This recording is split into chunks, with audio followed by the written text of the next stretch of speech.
Welcome back. This is episode 4 of the Mother's Rosario arc. And yes, I am still watching Sword Art Online. Not because it improved, not because it earned goodwill, but because someone has to sit through this garbage and explain why it keeps failing in the same predictable ways. Nobody else is willing to do it, so I guess it has to be me. Everyone else either makes excuses, looks away, or pretends this mess is fine. I am not doing this because it is fun. I am doing it because someone has to sit here, watch this dumpster fire, and say out loud what everyone else is too scared or too lazy to admit. Like Light Yagami from Death Note said, someone has to do it, so why not me? Even if it costs my time, my patience, and what little faith I have left in the taste of people, it is still worth it. This nonsense keeps getting a free pass, and the world of media criticism cannot keep limping along like this. If I do not call it out, no one will. That is the truth.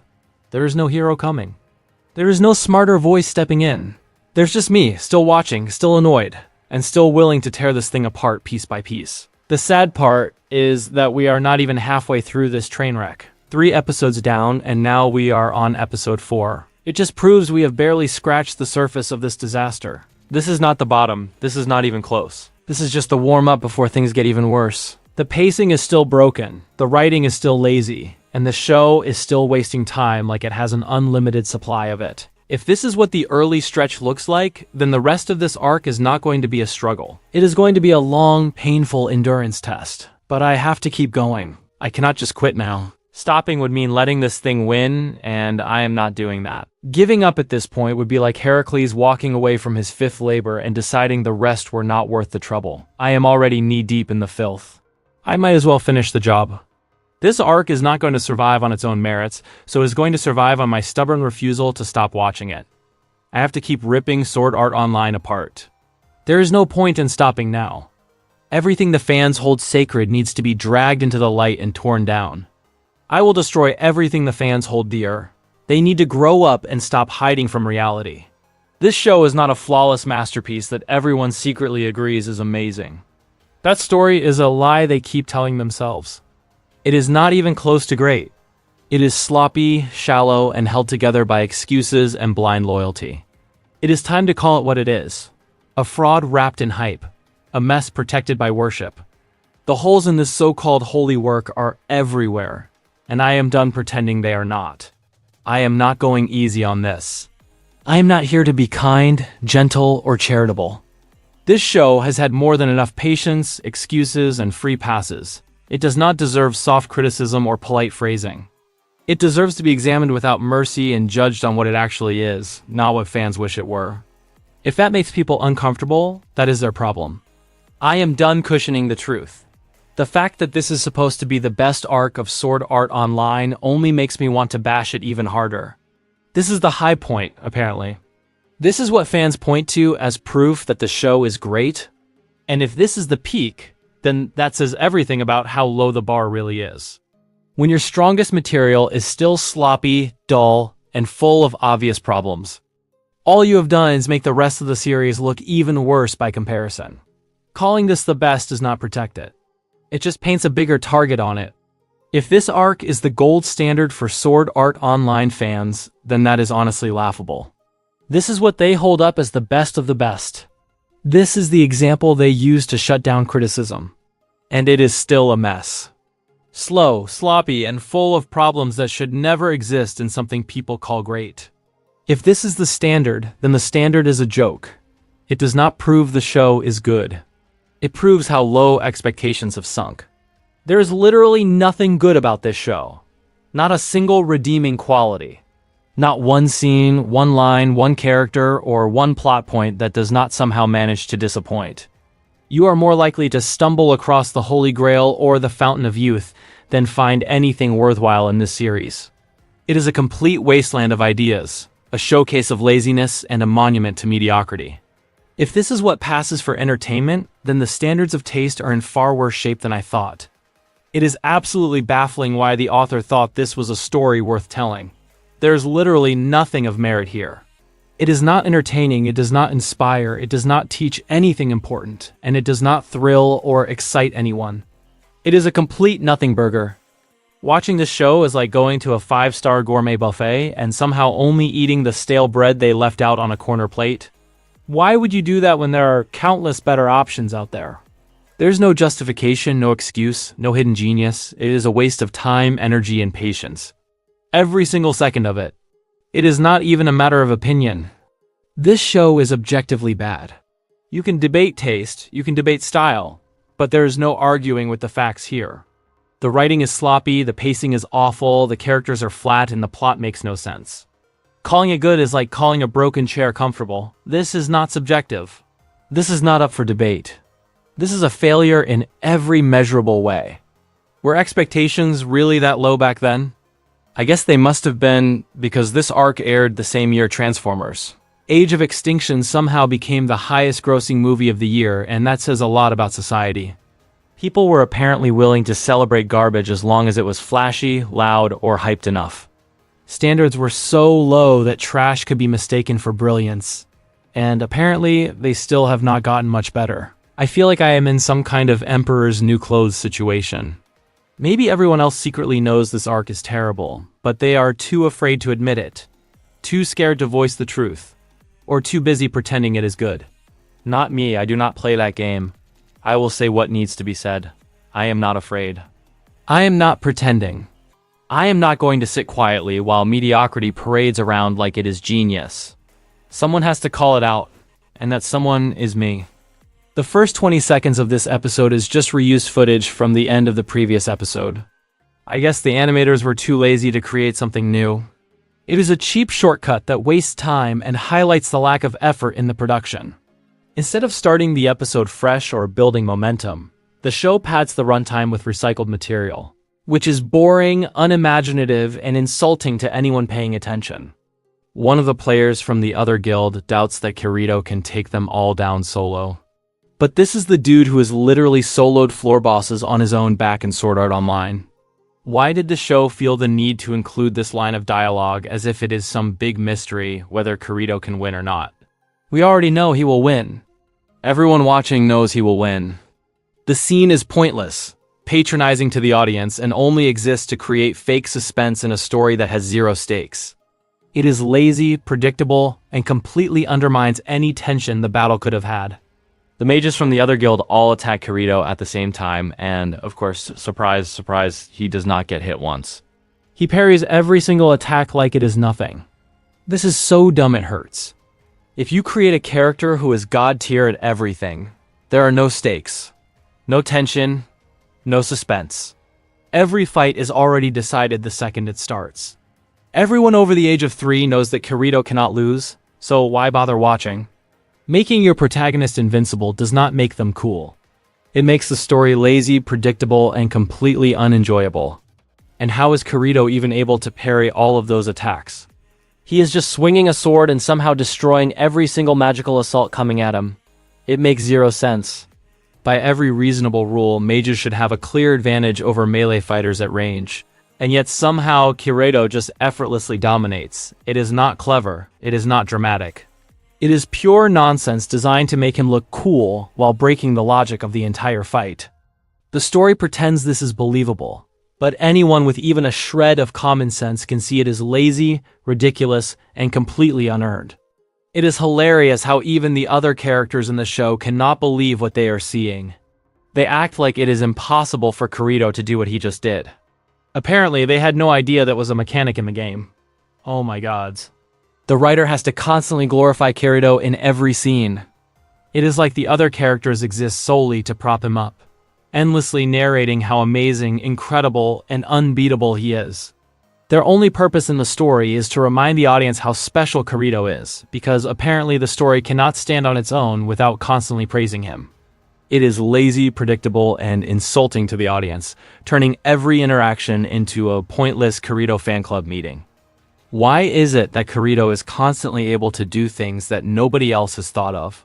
He was the first to chain his skills together to allow him to dual wield, and now he can cut magic.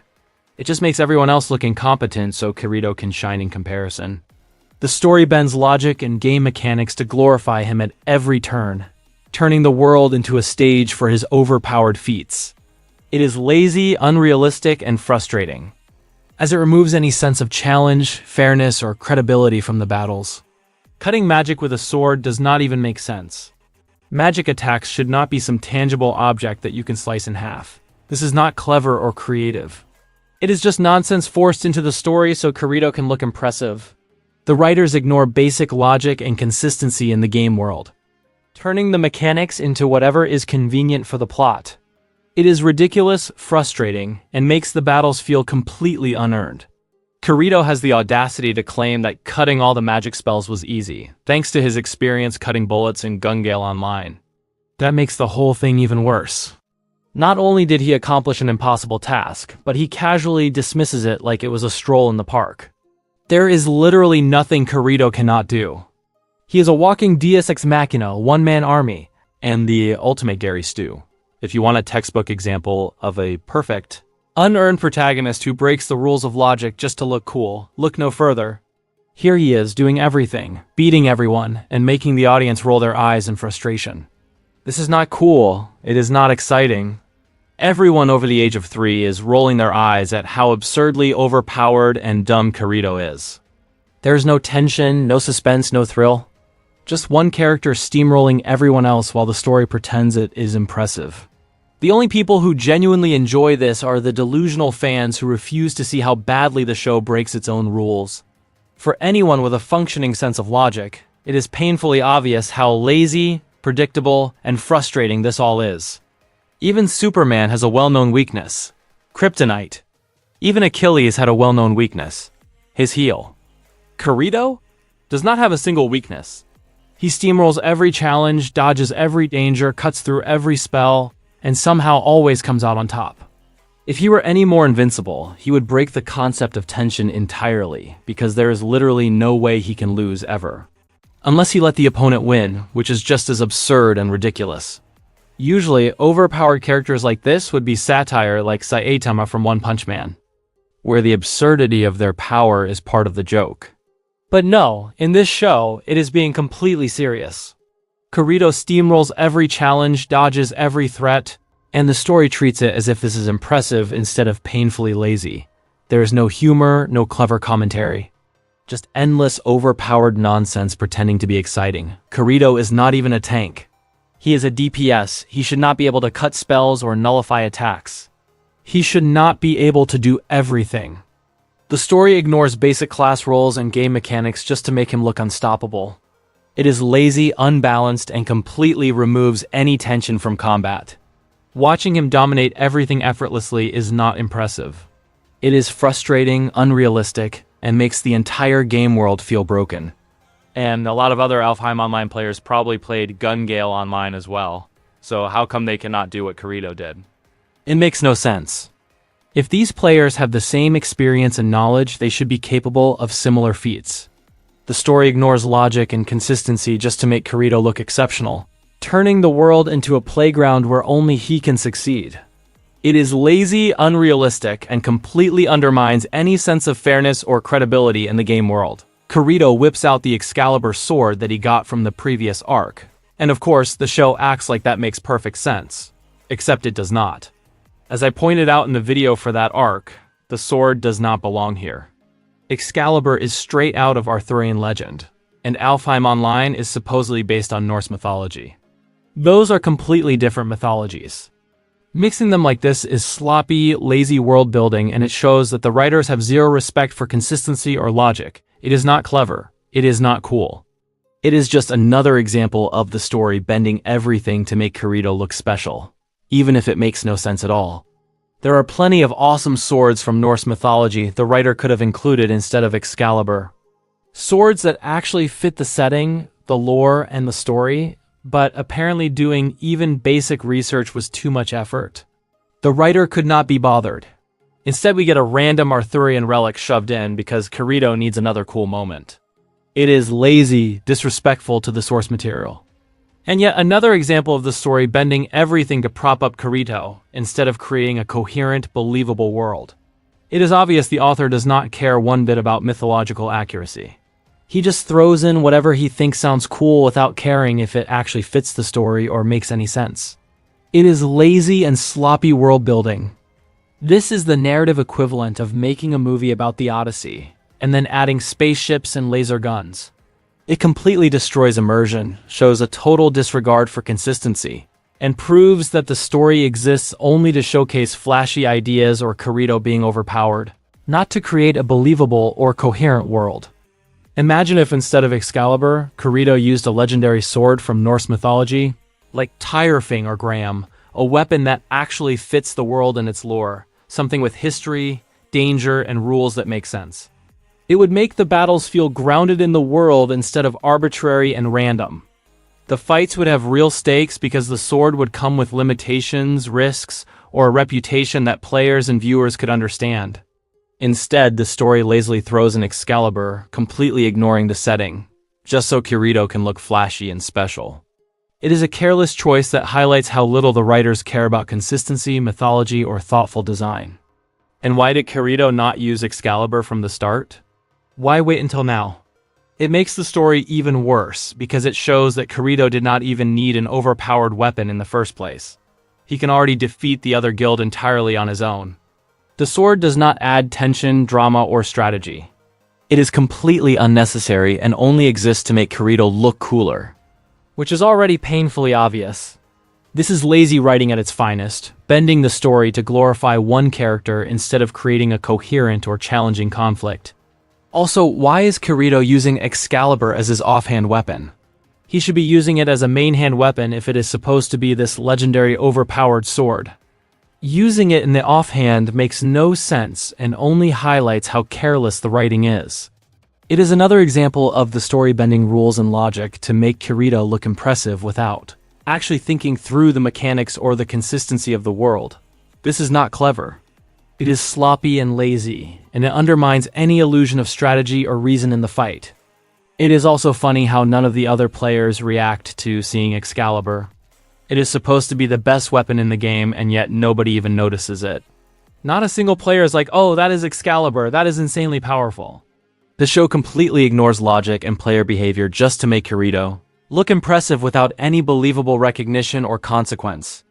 It is lazy, unrealistic, and yet another example of the story bending reality to glorify the main character. Klein shows up as well, because of course he does.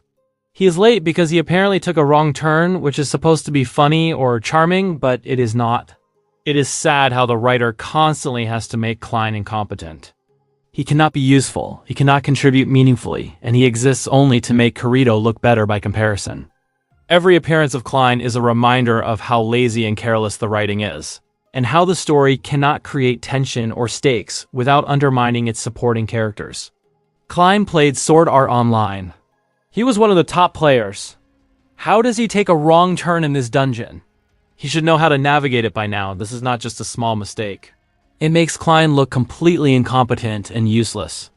Every time the story does this, it undermines him and reinforces the idea that supporting characters exist solely to make Kirito look good. It is lazy writing, it is frustrating, and it makes the entire scene feel contrived and ridiculous.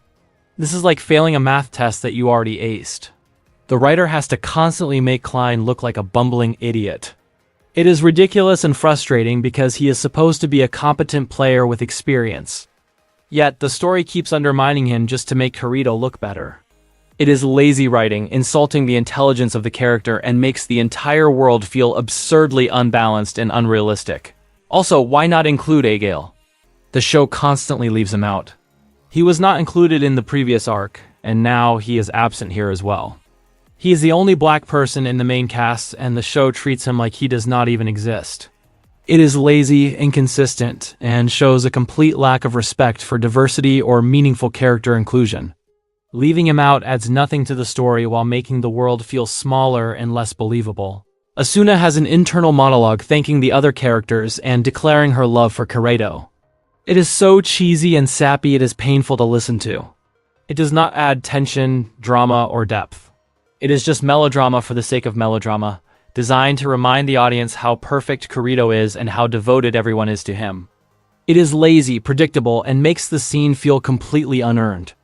The story relies on forced sentimentality instead of actual character development or meaningful interaction. It is still not explained how Kirito even knew where Asuna and the Sleeping Knights were. Was he tracking them somehow? Was there any logical reason at all for his timing? Of course not. He just shows up in the nick of time because the story demands it, not because of anything that makes sense. This is lazy plotting at its worst. It removes any suspense or credibility, and it reinforces the idea that the world exists only to serve Kirito, not to follow its own rules or logic. Asuna and the Sleeping Knights fight the players in front of the boss room door. Of course, Yuki is so overpowered she does it effortlessly and does not even get hit once. It is as if the writer has some kind of condition where the main characters can never take damage or make a mistake. They always have to be perfect and flawless, no matter how absurd it is. There is no tension, no stakes, and no sense of danger. Every scene is just a parade of invincible heroes, which makes the story predictable, boring, and completely unengaging. Yuki complains that it is unfair how the other players are healing. How is that unfair? Healing is a completely normal mechanic in any online game. They are not abusing the system, exploiting a bug, or breaking any rules. Complaining about your opponent using standard game mechanics is just childish. It makes Yuki look like a whiny brat who cannot handle basic competition. Instead of focusing on strategy or improving her own performance, she throws a tantrum, which is frustrating to watch and makes her character completely unlikable. Yuki has healers on her own team. She should not be complaining about the enemy team having healers as well. That is completely childish and makes her look like a whiny, entitled brat. In any real competitive game, having healers on both sides is normal and expected. Her reaction is illogical, unnecessary, and only exists to create fake tension or drama in a fight that is already overpowered and unbalanced. It is lazy writing that ignores basic logic and game mechanics. Asuna defeats all the enemy mages on her own. It is supposed to make her look cool and impressive, but it does not even make sense. Asuna is an Undine, which is a support class. They are supposed to be healers, not damage dealers. How is she able to output so much DPS and take down multiple enemies effortlessly? The writer completely ignores basic rules and logic just to make the characters look powerful. It is not clever or exciting. It is lazy, inconsistent, and frustrating, turning the story into nothing more than a showcase for overpowered characters instead of a coherent game world. And of course, Asuna does not get hit at all either, as if she is untouchable by design. It would be much more realistic, much more engaging, if Asuna actually had to struggle in the fight instead of effortlessly steamrolling the other players.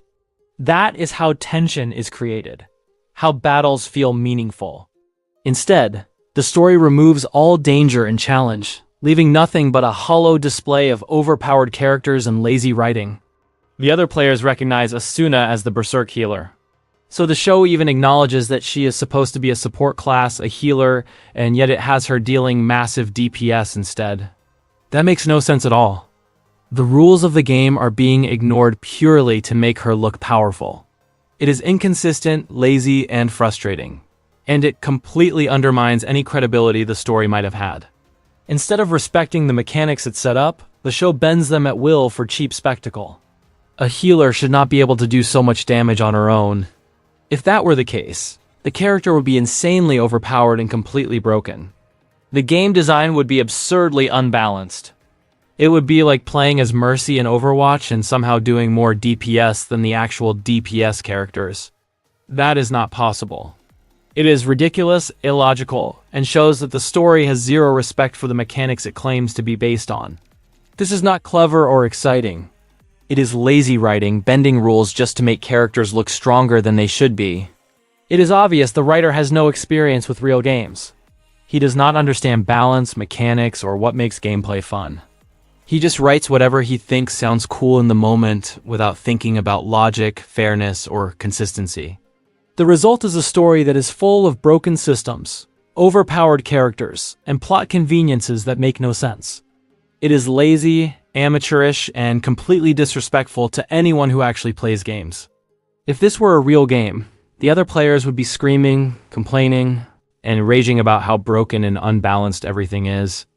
They would not just stand there and take it like obedient extras in the personal highlight reel of Kirito. Real players notice when mechanics are unfair, when balance is destroyed, and when someone is handed impossible advantages. The fact that the story pretends everyone just quietly accepts it is lazy, unrealistic, and insulting to anyone who understands how games actually work.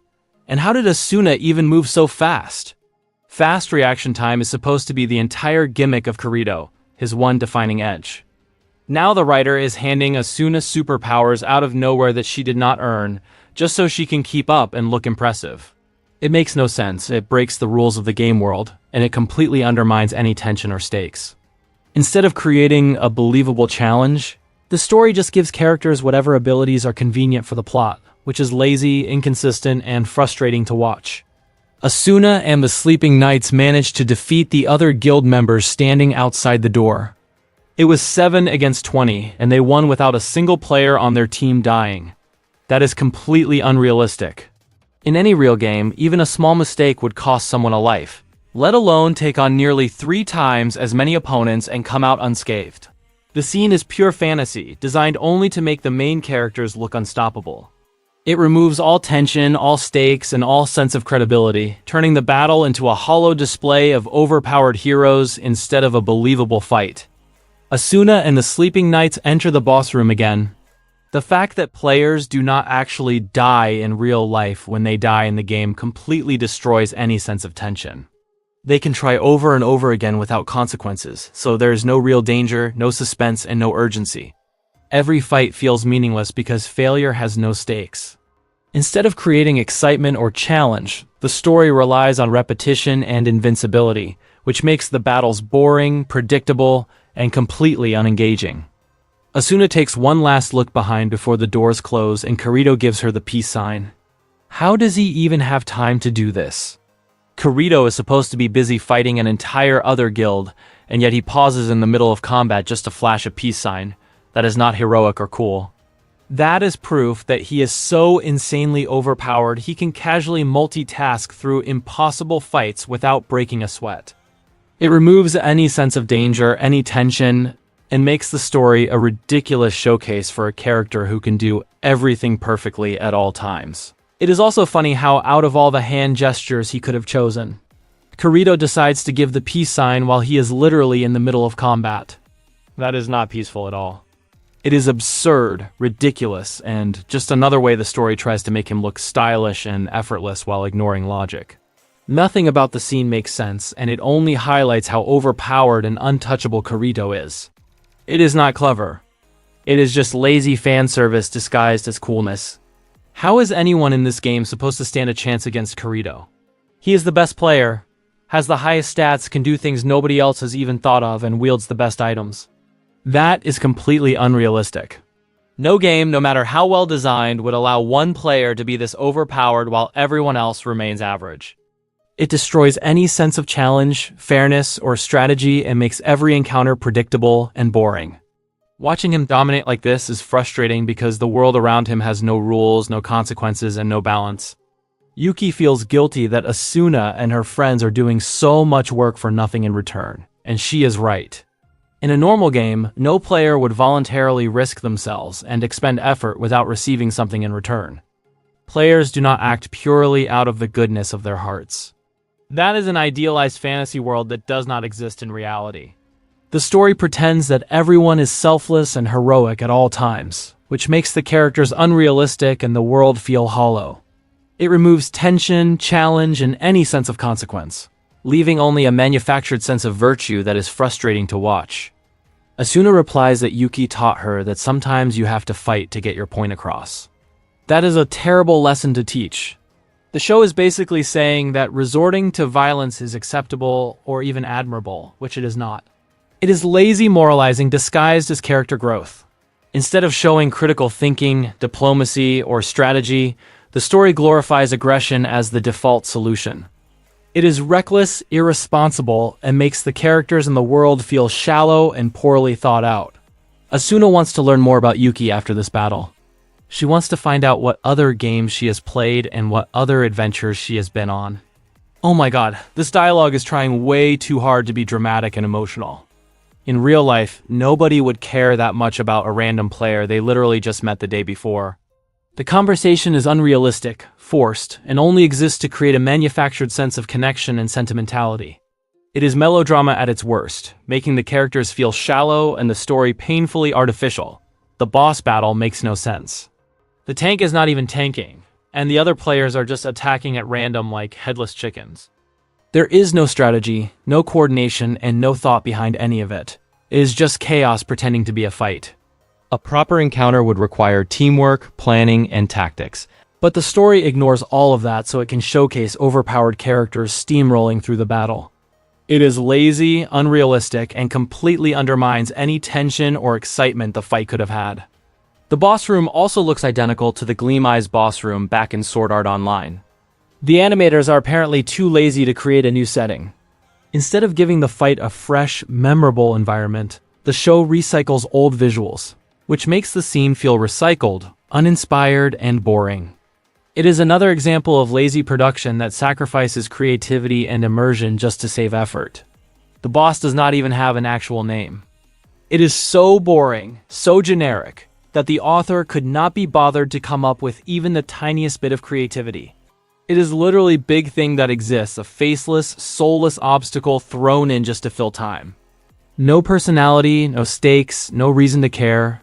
Just another forgettable monster in a series that clearly peaked in imagination somewhere long before this point. Flight is not allowed during boss battles. Again, why even include flight as a mechanic in this game if players cannot use it in so many crucial situations? It just seems arbitrary and pointless. It would be like a game allowing running as a core feature and then preventing players from running in most areas. It makes no sense, frustrates players, and highlights the sloppy, inconsistent game design that exists only to serve the story rather than logical mechanics or fun gameplay. Asuna discovers that the weak spot of the boss is the jewel on its chest. But why is she acting like this is some groundbreaking revelation?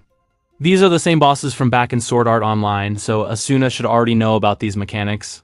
She was in one of the top guilds and responsible for clearing floors. The scene makes no sense and only exists to make Asuna look clever and the moment dramatic. It is lazy writing, ignores established logic, and insults the audience by pretending the character is discovering something that she should already know. And it should not be so difficult to figure out that the jewel is the weak spot of the boss. Any experienced player should have realized that immediately. This is basic game logic, something that even casual players would notice. Making it seem like a shocking discovery is unnecessary and contrived. It is just another example of the story forcing drama where none exists, and it undermines the intelligence of the characters for the sake of a cheap, manufactured moment. Asuna should have plenty of experience from fighting bosses back in Sword Art Online and from the new bosses in Alfheim Online. She has the knowledge, the skill, and the history to handle these encounters confidently. Yet the show keeps making her seem clueless until the plot decides it is convenient for her to know something. It is lazy writing, undermining her established abilities, and forcing tension that should not exist. The competence of Asuna is ignored whenever it suits the story, which is frustrating and inconsistent. And the bosses were originally designed for Sword Art Online, which had no magic combat. Since Alfheim Online includes magic as a core mechanic, these bosses should be much easier to defeat. Instead, the story treats them as if nothing has changed, ignoring the advantages the players now have. It is another example of lazy writing that refuses to think through the mechanics or logic of the game world. The battles feel arbitrary, unbalanced, and completely unearned, all to create tension that does not actually exist. Sword Art Online also did not have different classes like tank and healer, but Alfheim Online does. That is another reason why the boss fights should be much easier. With proper class roles, strategy, and teamwork, these encounters should be manageable instead of ridiculously difficult. The story completely ignores this and acts as if nothing has changed, bending the rules just to create fake tension. It is lazy, inconsistent, and makes the fights feel unearned and frustrating instead of exciting or challenging. There is a point of view shot from one of the players, and it does not show the sleeping knights guild icon next to the name of Asuna. So the show actually corrected a mistake from the previous episode. It is a tiny detail, but it highlights just how sloppy the production has been. The fact that such an obvious mistake was made in the first place shows carelessness, and fixing it now does little to make the overall writing or story any less frustrating and inconsistent. The guy who has been squinting the whole time finally opens his eyes for a split second. So why did the author think it was a good idea to make him squint the entire time when he clearly has eyes? It is lazy, ridiculous, and offensively stereotypical.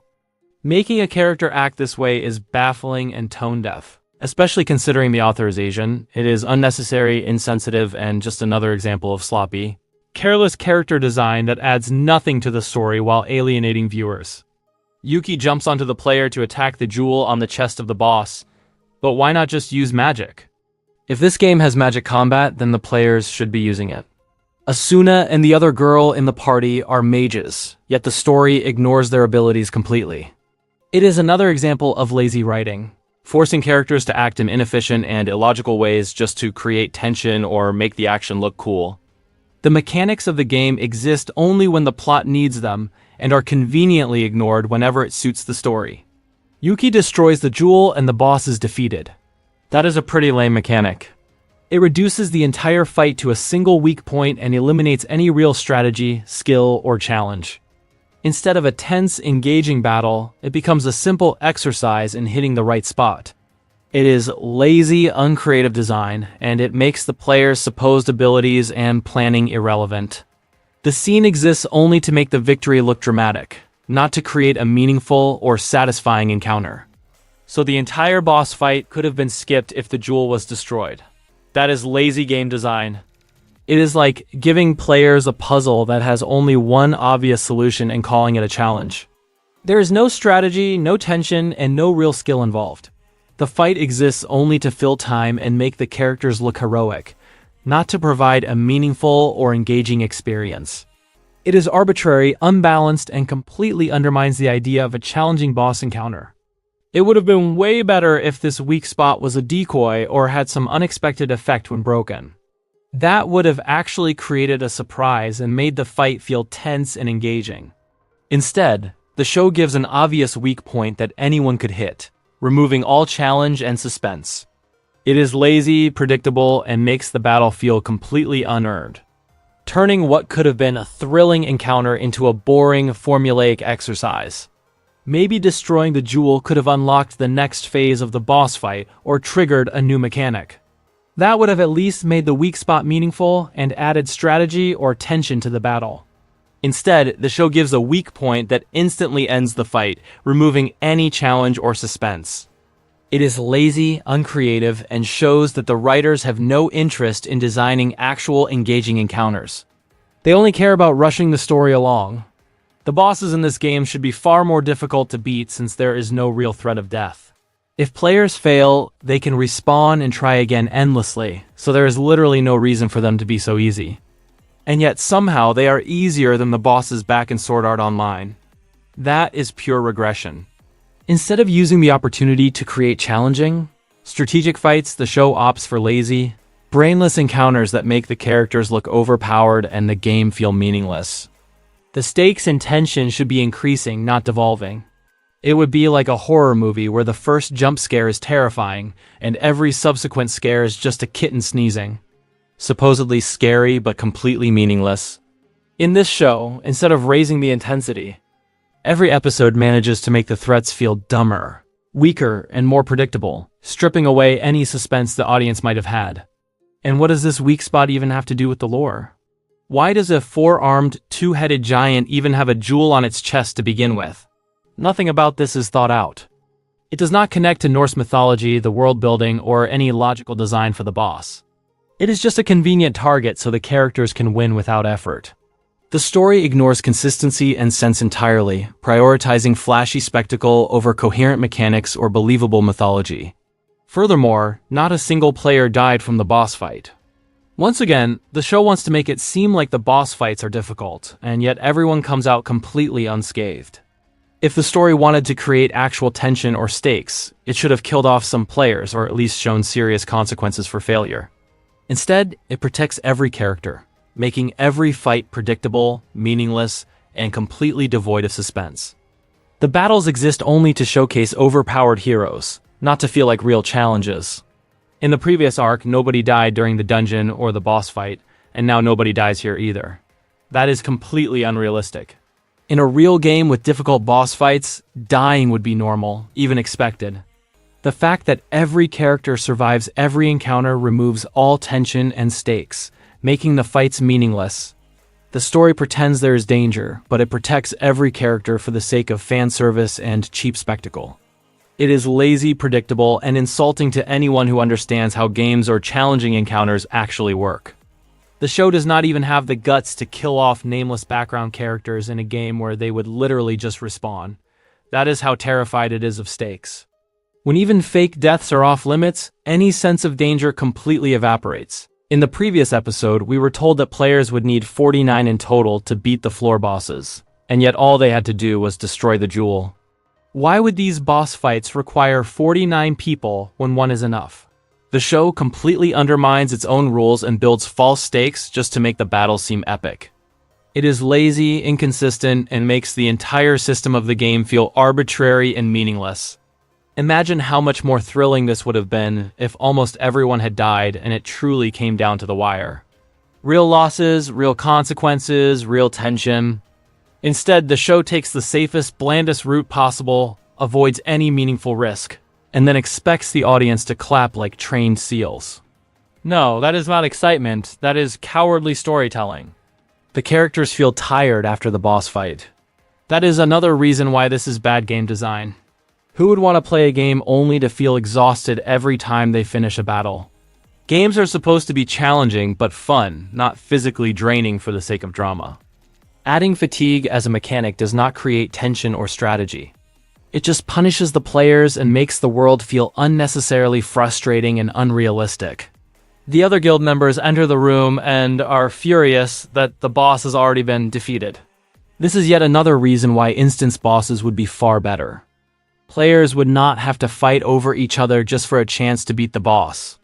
Everyone could enter on their own schedule, focus on strategy, and actually enjoy the fight. Instead, the story forces conflicts and frustration that exist only to create artificial tension.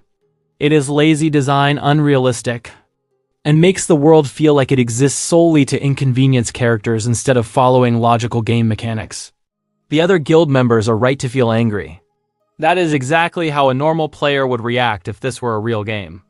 Losing a boss fight to another group without a fair chance would be frustrating and unfair. The story ignores this reality, treating the characters' outrage as just another minor obstacle instead of a legitimate consequence of poor game design. It is another example of how the world of the show bends logic and reason to serve the plot, rather than creating believable situations or challenges. And did Kirito finally decide to stop holding the other guild members back now that the boss has been defeated? How did the rest of the guild even get past him in the first place? He steamrolls every challenge, parries every attack, and somehow the show expects us to believe other players can move around freely while he exists.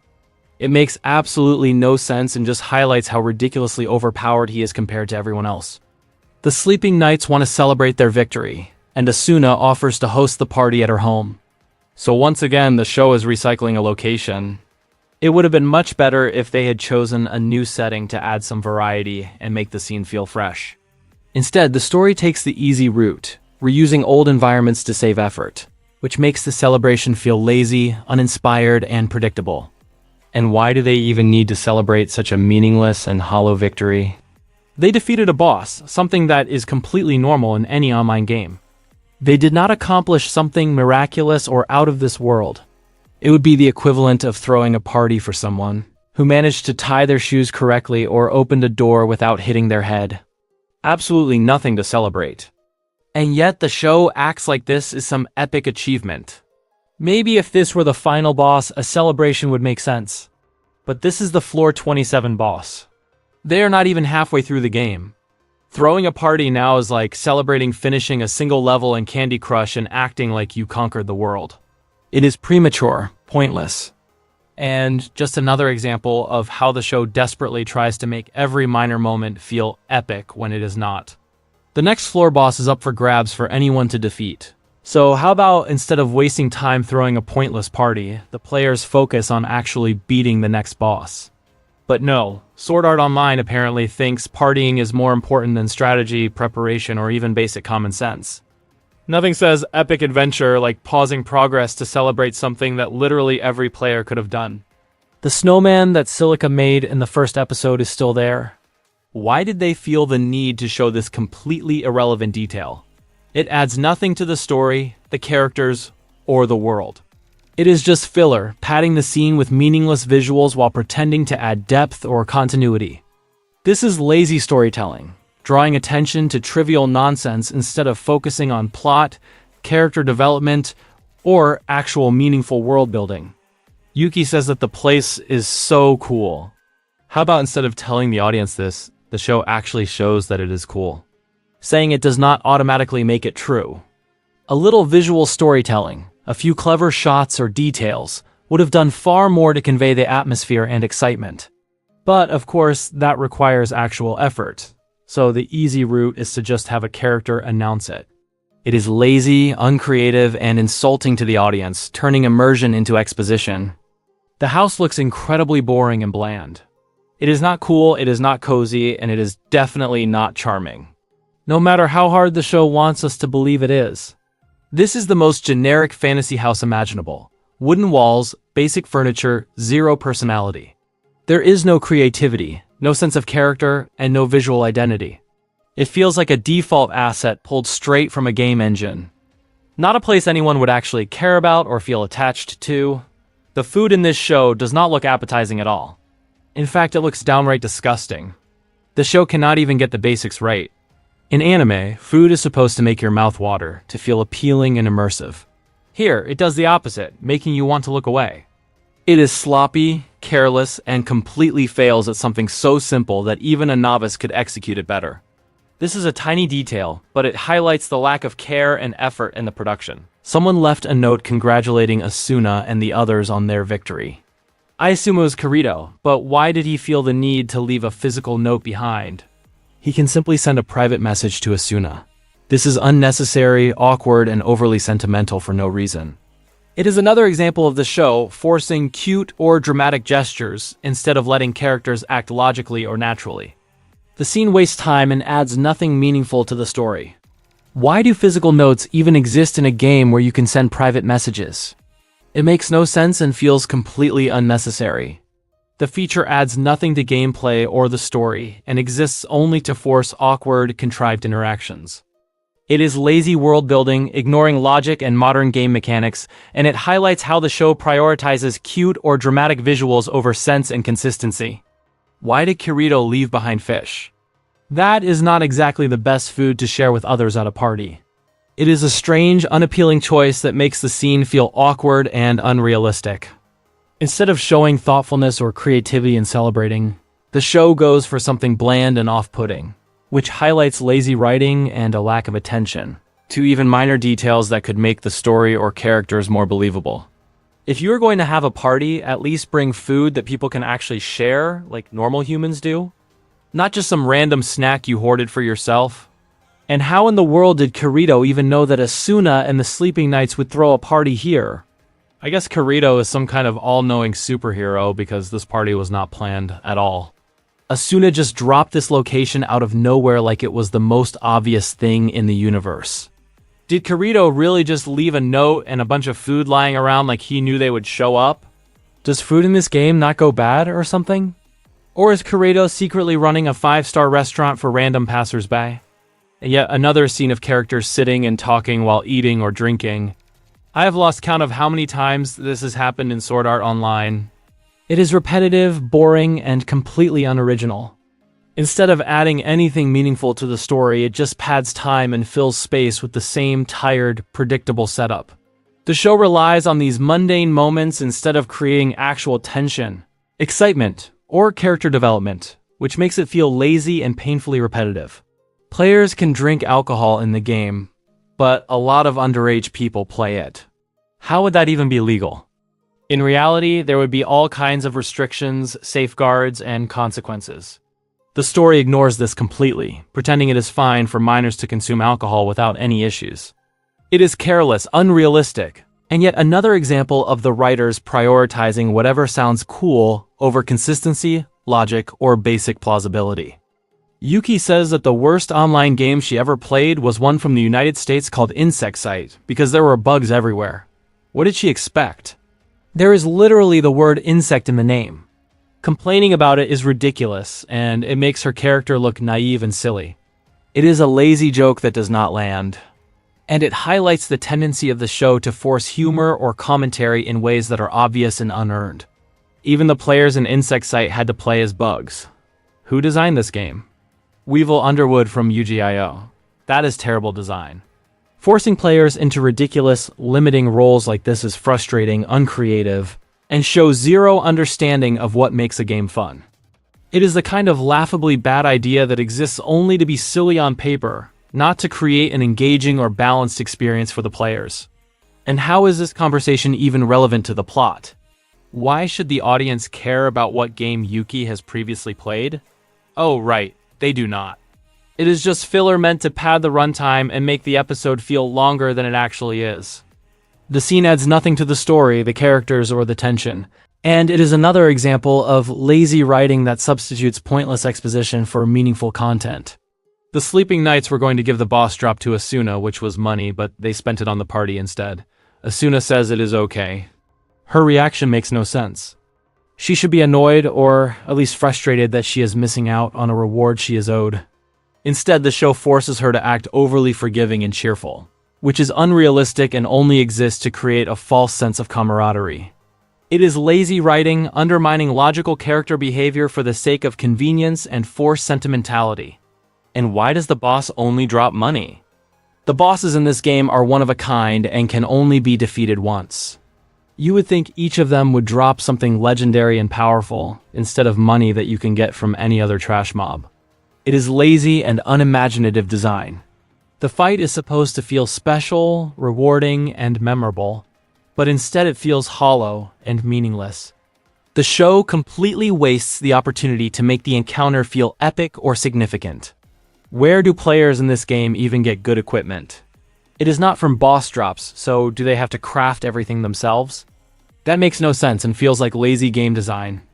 High-level players should have ways to obtain powerful gear through meaningful challenges or rare encounters, not endless grinding or crafting. The system is unrealistic, frustrating, and only exists to make everyone struggle unnecessarily. Asuna wants a favor instead. She wants to join the Sleeping Knights. Why would she even ask that? In the previous episode, she was already told that the guild was going to disband next spring. Her request makes no sense and ignores established information. The show bends logic to create drama or plot convenience, even when it directly contradicts what was already explained. It is lazy. Inconsistent writing that undermines the characters and the story for the sake of forcing a scene that feels artificial. And players do not even need to be part of a guild to play together. Asuna was not an official member of the Sleeping Knights, and she was still able to fight the boss with them without any issues. So what even is the point of a guild in this game? It is supposed to provide structure, teamwork, and exclusive benefits, but the story ignores all of that. The guild exists only as a convenient plot device, which makes it pointless, meaningless, and another example of lazy world building. Asuna wants to be friends with the other characters, but she does not need to join a guild for that. She can just add them to her friends list and still play together. The show makes her join a guild for no reason other than to create fake drama or force plot points. It is unnecessary, illogical, and another example of the story bending reality to manufacture significance where none exists. Yuki is sorry, but Asuna cannot join the guild. There is nothing to apologize for. The refusal makes perfect sense, so the apology is completely unnecessary. It is a pointless moment of forced politeness that adds nothing to the story or character development. The scene exists solely to create fake drama and emotional weight where none is needed, highlighting how the show constantly pads small interactions instead of focusing on meaningful plot or character work. The players visit the Monument of Swordsmen and see their names inscribed. Once again, this scene just feels wrong. It was originally the Monument of Life, which was meant to show the players who died back in Sword Art Online, and now it is being repurposed to show who defeated the bosses first. That is like turning a memorial into a leaderboard. It is disrespectful, tone-deaf, and another example of the story bending established lore and meaning just to serve the plot or glorify characters. It ruins any emotional weight the monument was supposed to have and makes the scene feel hollow and pointless. And in reality, not many players would actually care who defeated the boss first. It is just vanity, pure ego displayed for no real reason. The obsession with being first adds nothing to gameplay, strategy, or story. The show pretends this is meaningful, but it is just a hollow attempt to glorify the characters and create drama where none naturally exists. It is shallow, unnecessary, and makes the world feel more like a vanity contest than a believable game. I have played RuneScape for over 20 years, and I have no idea who were the first players to defeat a specific boss, not even the slightest clue. Most people would not care. Obsessing over who was first in a game is meaningless vanity, and yet the show treats it as if it is some major achievement. It is pointless, boring, and highlights how the story prioritizes forced prestige and ego over anything that would actually matter to players or viewers. Defeating a boss in Alfheim Online is not even unique since there are 100 floor bosses in total. Do you seriously think people are going to care and say, oh, the floor 27 boss? Yeah, I know that was defeated by the Sleeping Knights. Absolutely not. The show tries to inflate the importance of this victory, but in reality, it is completely forgettable. It is meaningless, overblown, and yet another example of the story forcing significance onto events that nobody would actually notice or remember. The players take a picture standing in front of the monument, but why? Their names are already permanently inscribed for everyone to see. What is the point of taking a photo?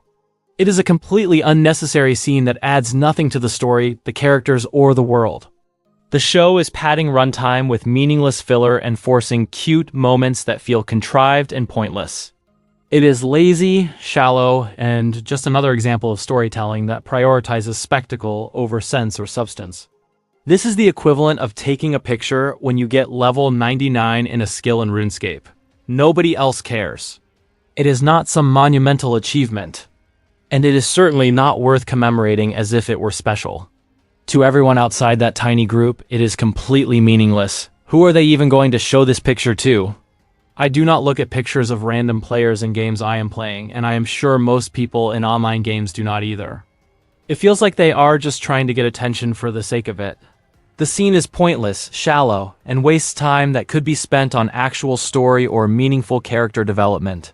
It is another example of the show padding runtime with meaningless filler that adds nothing to the narrative. Yuki starts crying after calling Asuna sis. Asuna asks what is wrong, and then Yuki suddenly logs out. The episode ends, and we are apparently meant to tune in next time to find out what happened. That is laughable. Who actually cares? It is a cheap cliffhanger designed to manipulate the audience into watching the next episode instead of delivering any real drama or resolution. The scene is contrived, overdramatic, and yet another example of the show relying on forced emotional beats instead of meaningful storytelling. If the show did not have so many pointless filler moments just to pad the runtime, there would be no need to end on a cliffhanger. But, of course, the writers have to bait the audience into watching the next episode, using manufactured suspense instead of actual story. It is lazy, manipulative, and completely undermines any genuine tension or emotional payoff. The cliffhanger exists only to serve the agenda of the show, not to create a satisfying or coherent narrative. Now let us see what people on Reddit had to say about this episode back when it first aired. Some people are excited to see Klein appear in this episode. It is hilarious how this bumbling idiot has fans. The character is constantly written as incompetent, takes wrong turns, and fumbles basic tasks. Yet some viewers still celebrate him. It is absurd, and it highlights how fan enthusiasm can be completely divorced from logic, writing quality, or common sense. One person wished that Klein used Mjolnir, which he got from the previous arc. But that would not make sense. He could not use it because he does not have the hammer skills. This viewer was clearly not paying attention, and completely missed the mechanics established in the story. It is ridiculous that people can get excited about impossible scenarios while ignoring the rules the show itself created. Another commenter wishes that they would remake Sword Art Online from the perspective of Klein. Are you serious? Why waste time and resources on that? It would still be bad. Changing the point of view does not fix lazy writing, nonsensical game mechanics, or overpowered main characters.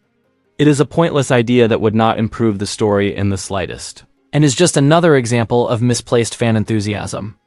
The only way that Sword Art Online could possibly be good is if it had a different plot, different characters, different world building, different writing, different voice acting, different animation, and different music. Basically, everything would have to be different. Changing the perspective or swapping minor details would not suddenly turn garbage into gold. The foundation of the show is flawed, and no cosmetic tweaks or narrative angles can fix the core problems of lazy writing, broken game logic, and overpowered characters. Some viewers were more interested to see Kirito and Klein fight the guild than the actual boss fight itself. That is hilarious. A random side skirmish was apparently more entertaining to them than the main event that the entire episode is supposed to be about. It shows how little the story invests in making the actual boss fights engaging, forcing viewers to find excitement in meaningless filler instead of well-designed, high-stakes encounters. This commenter thinks this episode was totally worth the wait, and that they were excited to see Kirito. Hard disagree. This episode was boring and bland. Nothing about it was worth the time or attention. The fights were predictable. The story was lazy, and Kirito once again steamrolled everything without challenge. It is a tedious exercise in overhyped nonsense, not a satisfying or engaging episode. This commenter thought that this was a great episode. Probably one of the best of the season. Disagree again.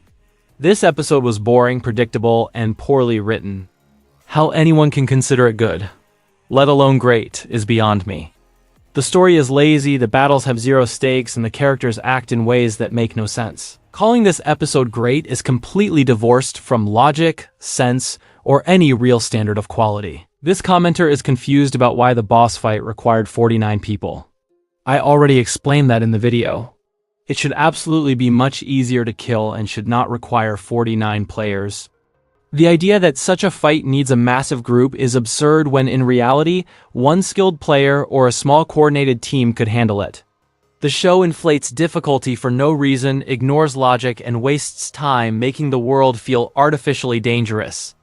Other commenters were also asking what the point of the weak spot was when it should be easy to hit.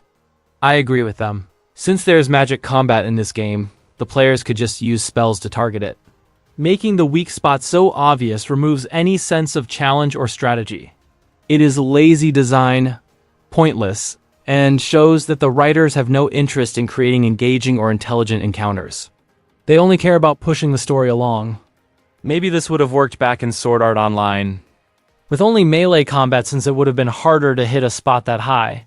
But since magic is a thing in this game, the bosses should be way easier to beat.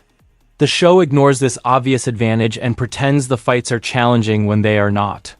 It is lazy, inconsistent, and shows that the writers do not understand game mechanics or strategy. They just bend the world to make the characters look impressive. This commenter thought the recent episodes have been fantastic and said they are excited to see what happens next. What is so fantastic about these episodes? Is it the boring plot, the bland characters, the nonsensical dialogue, the overpowered Kirito, or something else? Nothing about these episodes deserves praise. They are lazy, predictable, and frustrating. The excitement some fans feel is completely misplaced. Built on shallow spectacle, rather than actual quality storytelling or meaningful tension. I must be watching a completely different show because nothing is fantastic and nothing makes me excited to see what happens next. The plot is boring, the characters are flat, and every moment is predictable. There is no suspense, no genuine stakes, and no reason to care about what comes next. Calling this entertaining or exciting is completely divorced from reality. This commenter thought the episode was amazing and could not wipe the smirk off their face. Again, what is so amazing about this episode? I find it hilarious how all these people claim it is amazing and yet cannot list a single thing that is actually amazing. I can complain and criticize this episode for over an hour, pointing out lazy writing, overpowered characters, nonsensical mechanics, and pointless filler. And they cannot even come up with one coherent sentence to explain why they think it is good. It is absurd, and it shows how blind fan enthusiasm can be to glaring flaws. This commenter says that this arc is their favorite one alongside the original Sword Art Online arc. Hard disagree. This arc is bad just like the first arc. I honestly do not even know which is worse. Every arc in this show has its own set of problems. Lazy writing, broken game logic, overpowered characters, and nonsensical plots. Claiming any of them as a favorite is baffling, because all of them are terrible in their own ways. This commenter was expecting the mom of Asuna to disconnect her during the boss fight. That would have been hilarious to see, but the writer does not have the balls to do that. Instead, the show plays it safe, avoids any real consequences, and keeps the characters untouchable. It is predictable, cowardly writing that removes tension and makes every fight meaningless. Because nothing the main characters face is ever truly risky. This commenter thinks that the Sleeping Knights members are all terminal cancer patients. You have to wonder if this is just a wild theory or if they read ahead in the light novel and are pretending to act clueless. Either way, it is ridiculous to make such assumptions based on zero evidence from the show itself. It highlights how some fans will latch on to the most outlandish ideas just to seem insightful or dramatic, even when the story gives no reason to think that way. This commenter is disappointed they left out Aegil again, which I agree with. The show constantly forgets he is a real character. It is like he only exists when the writers need a convenient plot point or filler, and otherwise he is completely erased. It is lazy, disrespectful to the character, and makes the cast feel incomplete and one-dimensional. This commenter was quite disappointed, and I agree with them. The entire Kirito appearance and the boss fight were short and completely anticlimactic. The show wastes an absurd amount of time on pointless filler and shallow conversations, yet rushes through the very moments that are supposed to be exciting and meaningful. The pacing is fundamentally broken. Anything that could have had tension, spectacle, or narrative weight is over almost immediately, while the audience is forced to sit through endless padding instead. It is baffling how consistently the show prioritizes the least interesting material.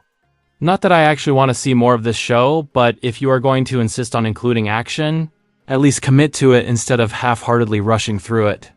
And that concludes my analysis of the 4th episode of this arc. We are officially more than halfway done, and yet somehow the train wreck keeps chugging along. Every episode manages to find new ways to disappoint, confuse, and insult the intelligence of the audience. And there is no sign of improvement on the horizon. It is astonishing how consistently bad this show can be. And yet here we are, forced to wade through it all just to point out every flaw, every illogical plot point, and every overpowered moment that makes you question why you are even watching.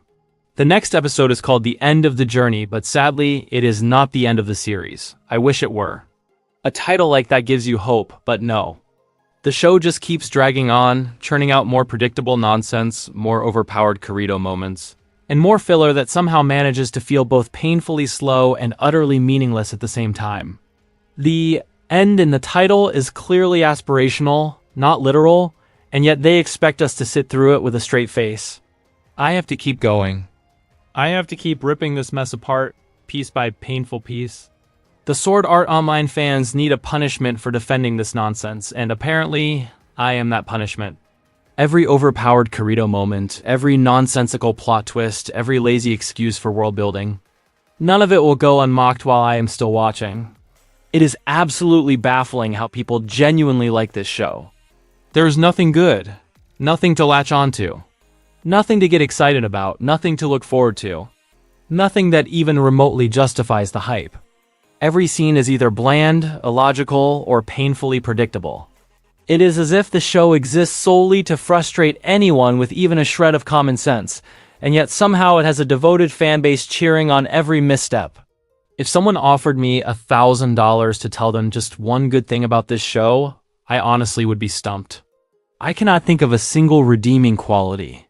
Nothing stands out. Not the plot, not the characters, not the world building, not even the animation. It is a desert of creativity, a wasteland of logic, and a complete waste of time. So much so that even $1,000 would not make me lie about it. This show is a black hole that sucks the life, patience, and brain cells out of anyone unfortunate enough to watch it. It devours your time, energy, and any hope of seeing a coherent plot, leaving nothing behind but frustration and disbelief. Once you start watching, you are trapped in its orbit, powerless to escape as it drags you through endless cliches, overpowered characters, and meaningless filler. Log Horizon Season 2 aired at the same time as this show. How on earth did anyone choose to watch this garbage instead? Log Horizon actually had coherent world building, clever strategy, and characters who made sense, and yet people somehow flocked to a series full of overpowered protagonists. Pointless filler and logic that bends every time the plot demands it. It is genuinely astonishing how taste works sometimes. Log Horizon has better writing in a single scene than all of Sword Art Online combined. One well-crafted moment in Log Horizon shows more thought, strategy, and character development than an entire season of overpowered Kirito nonsense, pointless filler, and cringe-inducing dialogue. It is honestly embarrassing how much better another show does with a fraction of the effort. Maybe most of the budget went to paying people off to say it was good. That would certainly explain why the animation quality looks like it was drawn on a shoestring and then photocopied 10 times. Every stiff movement, awkward angle, and lazy background suddenly makes sense if the real money was spent greasing the hype machine instead of animators. Fans of this show are just mindless drones blindly consuming content they do not even know is bad. They cheer for overpowered characters, excuse glaring plot holes, and defend lazy writing as if it were genius.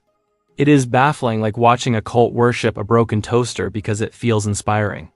They have no standards, no critical thinking, and apparently no shame. Sword Art Online fans should be ashamed for supporting this garbage. That is exactly how we get more trash. Actual good shows get canceled or shelved, while mindless hype and overpowered protagonists keep getting greenlit and celebrated. By cheering on this nonsense, they are actively encouraging lazy writing, pointless filler, and insulting storytelling, and somehow think it is entertainment. Sword Art Online is bad, and it always has been bad. Every arc, every season, every overpowered Kirito moment has done nothing to change that. This arc does absolutely nothing to redeem the series.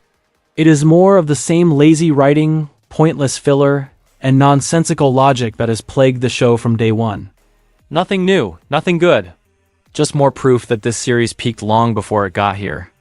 The truly sad part is that Sword Art Online fans see me as the bad guy in this situation.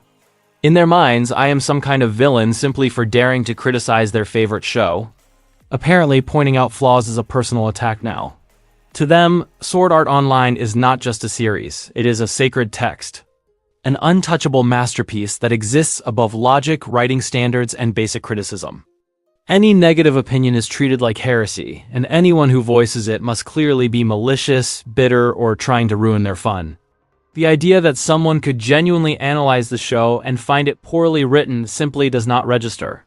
It is far easier for them to paint critics as monsters than to admit that maybe, just maybe, the show is not nearly as flawless as they pretend it is. Sword Art Online fans worship this show the way the ancient Greeks worshipped gods like Zeus and Poseidon. To them, Sword Art Online is not just another show. It is a divine entity that must be praised, defended, and never questioned. Criticism is treated like blasphemy, and anyone who dares to speak ill of it is immediately cast as a heretic.